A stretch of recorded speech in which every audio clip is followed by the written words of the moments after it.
Hey friendo, Steve here. I got a question for you. Did AEW force WWE to step up their game? That's the question we're going to talk about today on WrestleJuice. That's right. It's one of those videos where I see something that I read online, usually on the Twitter, and then I take it to you guys and see what you guys say, and then we sort of talk about it here on the show. I love doing this kind of thing because, I don't know, I just find it interesting, and to be honest with you, it's pretty easy to do. This is the tweet in question. It's from John Alba. I like John Alba, and he said this. In response to a tweet from Jared Miller saying, I was listening to Strictly Business last night and it was wild how Eric Bischoff will not concede that AEW made WWE step their game up.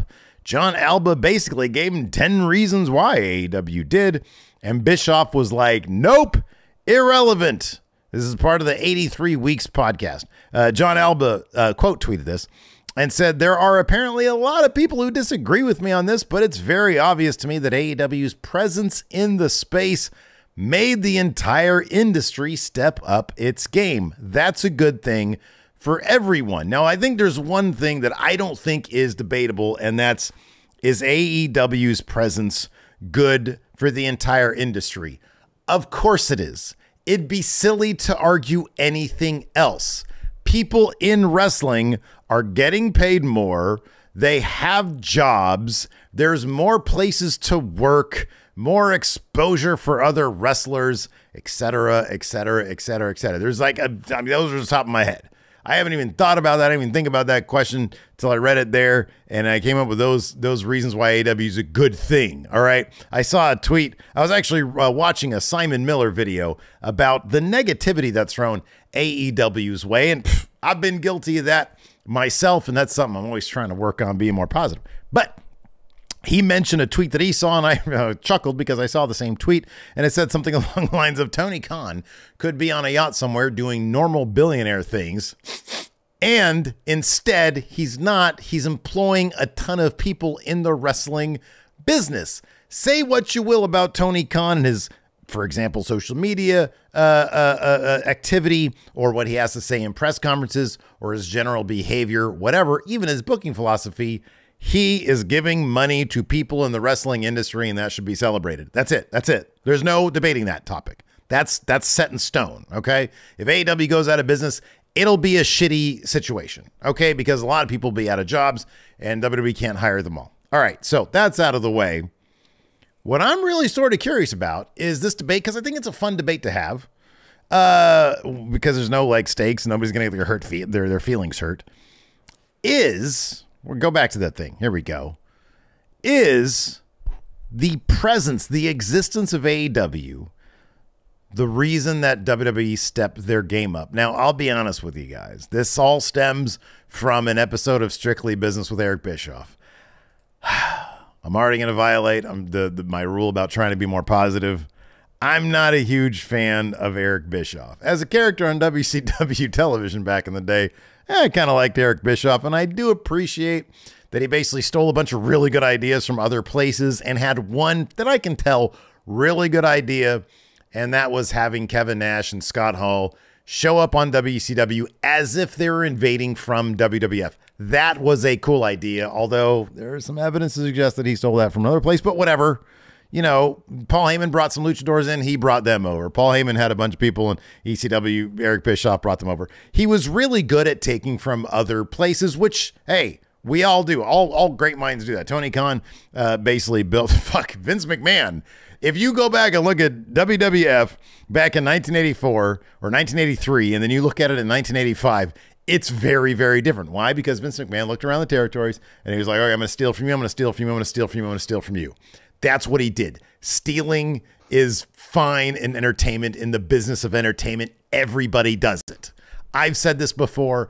Go watch the movie Alphaville if you don't believe me. Kubrick, Spielberg, Lucas, they all ripped that off. There's so many different things. The Wachowskis, they all ripped off a bunch of shit from Alphaville, right? Everybody does it. It's just turning it into your own thing. That is the thing, right? So stealing in entertainment, it's not a big deal as long as you do it right. But I don't know. There's something about the arrogance of Eric Bischoff that I feel like is not warranted given his track record. He had a couple of cool things in WCW. He took advantage of the fact that Vince's product grew stale. He took a bunch of like the big names that still had some steam left to him, and then he came up with the NWO, and the NWO ran things for 83 weeks, right? And then sort of it was just exposed for being whatever it was. So I'm not a huge fan of Eric Bischoff. I don't know, there's just an arrogance about him that I think is unwarranted. And a lot of his arguments that I've seen on Twitter anyways just come off as incredibly disingenuous. I don't really trust what the guy has to say about much of anything. That being said, I did look for this conversation on YouTube. I couldn't find it. I'm not going to dig through a podcast and listen to it. However, one of our friendos did, and we're going to go ahead and take a look at what you guys had to say. So I posed the question to the friendos in the community tab.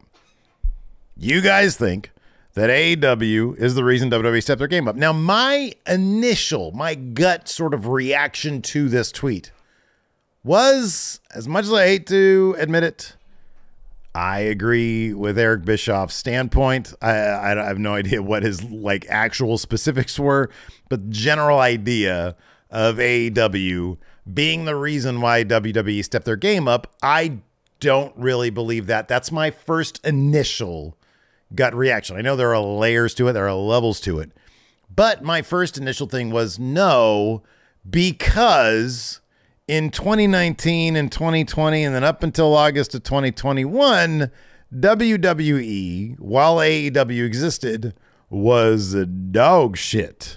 That programming was terrible. If you guys recall, AEW handled the pandemic incredibly well, holding up at in Jacksonville at Daly's Plaza, or Daly's Place, whatever it's called, and having their wrestlers be ringside, so it looks like there's kind of a crowd there, playing with the idea of an empty crowd, but still having wrestlers in attendance. Their shows during pandemic, which, we're only like, what, 5 months removed from the launch of Dynamite. Those pandemic shows were pretty decent. AEW creatively was doing some interesting things with no crowd in attendance. Conversely, WWE's programming was dog shit. They didn't step up their game at all. Now, when AEW started, yes, WWE expanded NXT to 2 hours. They moved into they moved into USA opposite. We all know the Wednesday Night War happened, right? If that counter programming is considered stepping their game up, I'll be honest with you, NXT Black and Gold got worse when it went 2 hours.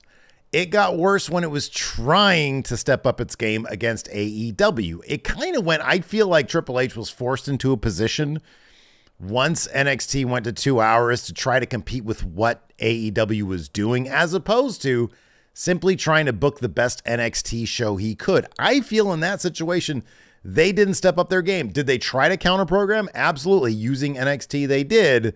It failed because AEW just had like WWE main roster level talent. They had big names from New Japan, and they just had a bigger budget, bigger production. They were traveling, et cetera, et cetera. So I feel like WWE to a degree tried to, and they had like the Survivor Series with NXT, and that was good stuff, but that was simply trying to push NXT against AEW in the ratings. I don't feel like Vince McMahon stepped up his creativity kind of at all. Those pandemic era episodes of Raw and SmackDown were almost unwatchable. Thunderdome wasn't much better. It was like, okay, but it wasn't really good. I saw a tweet in response to this pointing out Roman Reigns, the character of the tribal chief, came to the scene in late summer of 2020. It was like SummerSlam of 2020, I think it was. But that was a result of Vince's dog shit booking. Sorry, I should say dog food booking. Roman Reigns versus Baron Corbin. And it had to do dog food, and Roman Reigns after that was like, I'm not doing this shit again. So I don't think the arrival of AEW forced WWE to step up their game. That's my first gut reaction. But then I read some of your comments, and I think a case can be made to a degree that what we're seeing now in WWE, to an extent, in some certain ways, is a result of the competition there with AEW. So let's go ahead and dive into them. There it is right here. So RedTube, love that name, for one thing, said it definitely forced everyone to pay their wrestlers better As for forcing better creative, no, Vince booked what Vince wanted to book, and the only reason WWE's content improved was because he was forced out. So this right here, this is the prevailing sentiment for so many of the comments. I only put this thread up a couple hours ago from when I'm filming this, and there's been like, I think about 100 comments so far. Yeah, there's been 105 comments so far.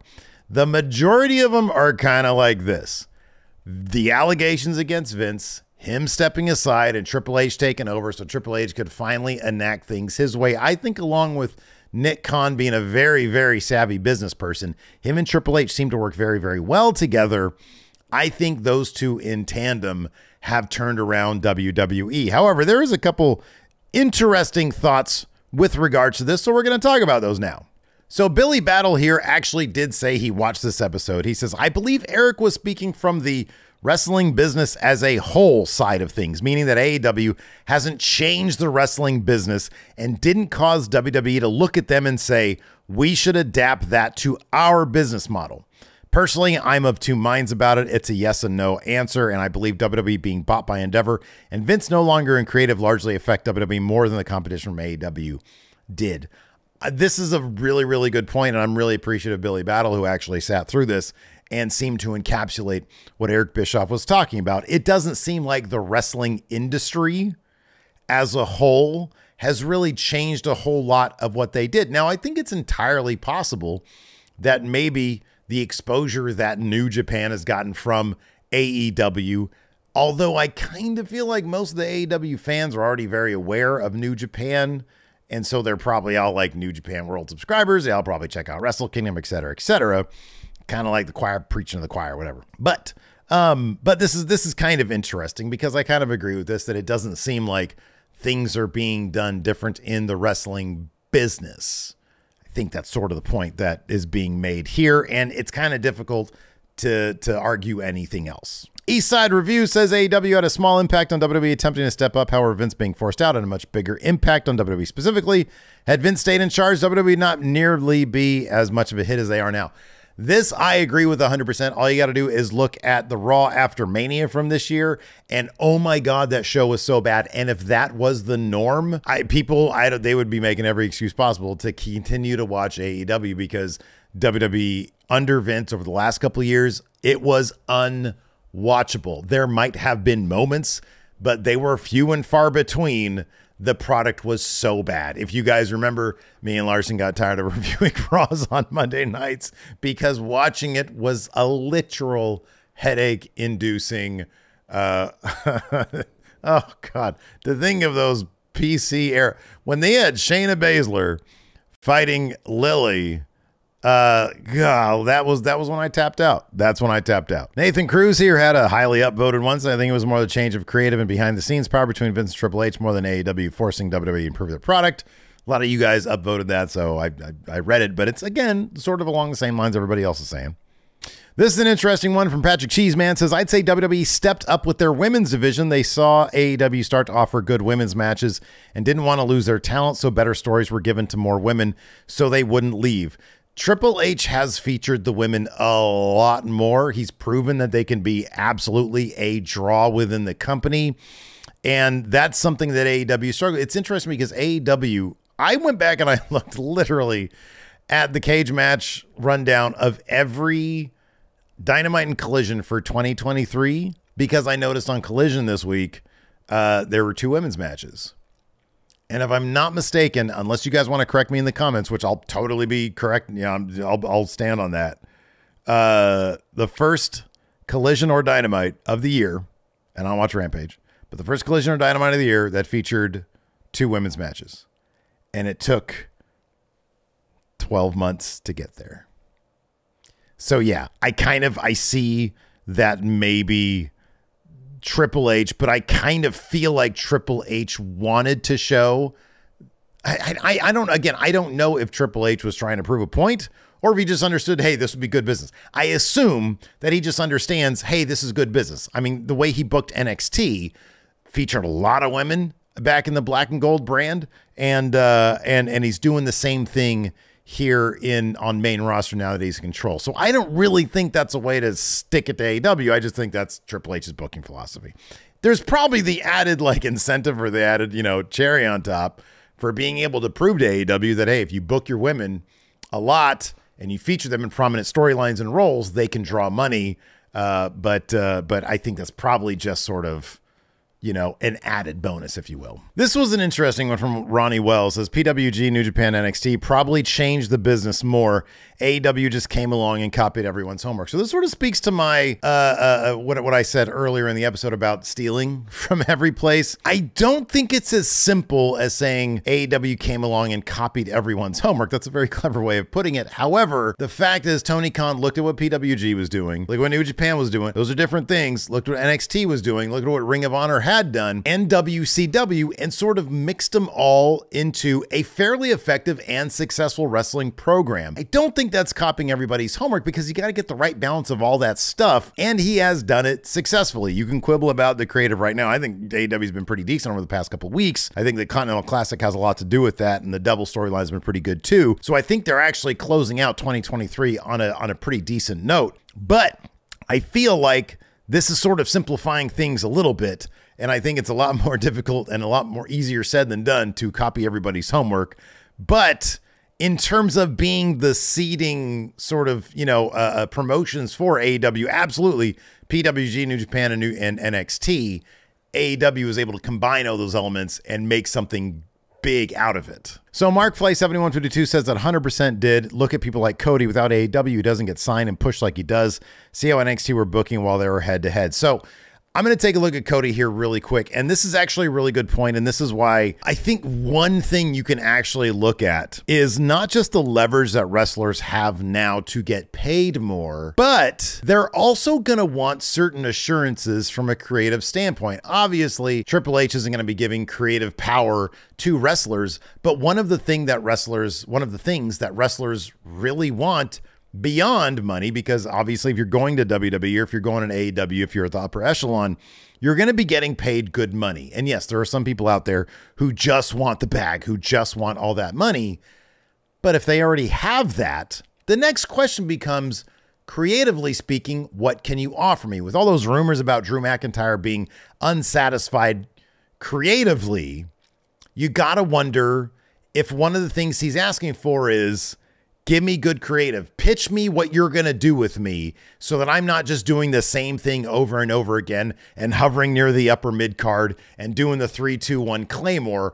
Tell me that I'm going to be doing something interesting, because over in AEW, I can write my own ticket creatively. I've got 6 months of storylines that I can hand to Tony Khan, and chances are, given the way they do things over at AEW, he might do them. So yes, I kind of feel like proving to the other talent that creatively speaking, WWE is going to be the place you want to go. Or in the case of AEW, creatively speaking, this is the place where you want to be. That's competition for talent too. And that inherently is forcing those companies to be better with what they do. TNA with the rebrand is probably pitching to people, hey, listen, we can't give you the same money that AEW or WWE can, but we can feature you in a prominent role. That's probably going to be the pitch they're going to be giving people. And then they're going to have to follow through on it. Same with WWE. They're going to have to follow through with that creative. You see a guy like Karrion Kross who's been sort of languishing ever since he signed with WWE, and now it looks like they're giving him something else to do.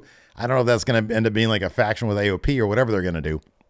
But you got to figure, in order to keep everybody that they want to keep, they're going to have to step up their creative game. And that's what AEW has forced WWE to do. If there is no AEW, WWE would be like, oh, where are you going to go? You're going to go to Japan? Okay, well, good luck over there. You'll probably be back because you probably want to move back to the United States at some point. And I don't have to give you any assurances that we're going to do anything with you, because where else are you going to go? AEW has maybe forced WWE to be better, because that is one thing talent will be looking for when it comes to signing or re-signing with WWE. So I think it's entirely possible that in those kinds of situations, yes, AEW has forced WWE to step up. But I'll be honest with you, I think if Vince was still in charge, it would be dog shit. like it had been for a very long time under him. I'm telling you, those last couple of years of Vince McMahon and creative, ooh, boy, those were not easy. Anyways, hey, let me know what you guys think in the comments down below. And, hey, let's kick off 2024 on a more positive note. I don't know, or negative. I don't care. I don't care what you guys do. Do whatever you want to do. You're your own people.